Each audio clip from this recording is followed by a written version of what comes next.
Hi hello చిన్న ముగ్గు చిన్న కథ. తెలివైన తాబేళ్ళు నీతి కథ. ఒకానొక అడవిలో ఉన్న నదిలో 2 తాబేళ్ళు ఉండేవి. అవి 2 మంచి స్నేహితులు. ఎప్పుడూ కలిసిమెలిసి ఉండేవి. ఆ నదిలో ఎప్పుడు సంతోషంగా విహరించేవి. చూడు మిత్రమా, దూరంగా విహరించే పువ్వుల దగ్గరకు ముందు ఎవరు వెళ్తారో చూద్దామా అన్నది మొదటి తాబేలు. సరే సరే, నేను సిద్ధమే అన్నది రెండో తాబేలు.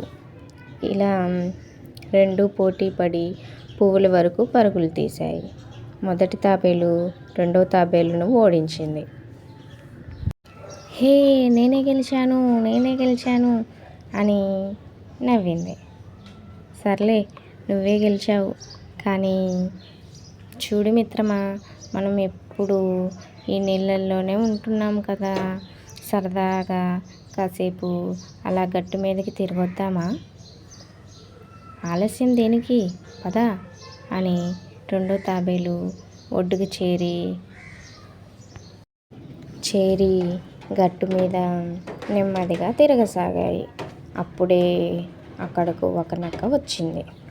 నక్కని చూసిన ఆ 2 తాబేళ్ళు నదిలోకి పారిపోవాలని ప్రయత్నించాయి. అంతలో ఈ నక్క వీటిని చూడనే చూసింది.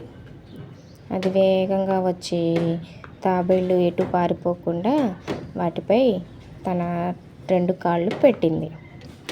తమ శరీరాలంతా డొప్ప కిందకి దాచేసుకున్నాయి తాబేళ్ళు.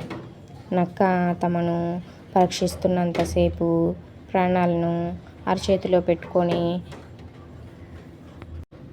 తప్పించుకునే మార్గం కోసం ఆలోచించసాగాయి. ఇంతలో మొదటి తాబేలుకు ఒక ఉపాయం తట్టింది.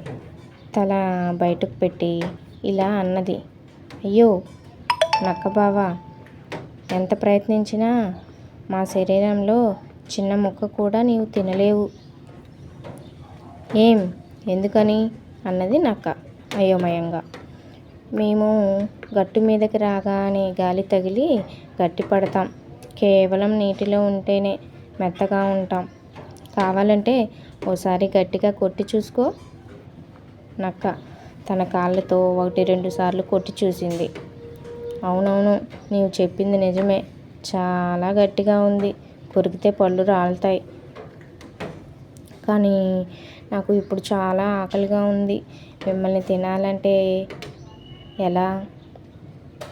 ఏమీ లేదు నక్కబావా, కాసేపు మమ్మల్ని నీటిలో నానబెట్టి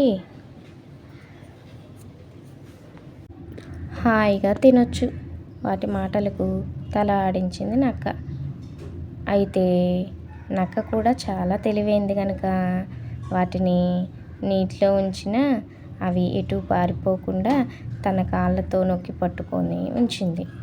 మళ్ళీ తెలివిగల తాబేలు ఇలా అన్నది, నక్కబావా, నేను నాననైతే కానీ నీవు కాలు పెట్టిన చోట తడవకపోవడం వల్ల పూర్తిగా నానలేదు. అవునవును, మొత్తం నానకుండా ఎలా మెత్తబడతాం చెప్పు. వాటి మాటలు నమ్మిన నక్క తన ఆకలి తీరడానికి వేరే మార్గం లేక కాలు తీసింది. అంతే, ఒక్కసారిగా 2 తాబేళ్ళు నీటి అడుగుకు పరుగులు తీశాయి. నక్క బారి నుండి తప్పించుకున్నాయి. తమ ప్రాణాలను కాపాడుకున్నాయి. ఈ కథలో నీతి ఏమిటంటే, ఆపద సమయంలో తెలివిగా ఆలోచించడం, సమయస్ఫూర్తితో వ్యవహరించడం చాలా అవసరం. మరి ముగ్గు నచ్చిందా? చిన్న లైక్ అండ్ సబ్స్క్రైబ్ చేసుకోవచ్చు కదా. మరెన్నో కథలు ముగ్గు వేసుకుంటూ మీకోసం ఫెస్టివల్ రంగోలీ ఈజీగా సింపుల్గా ఇలా వేసుకోండి. Please like, share and subscribe my channel.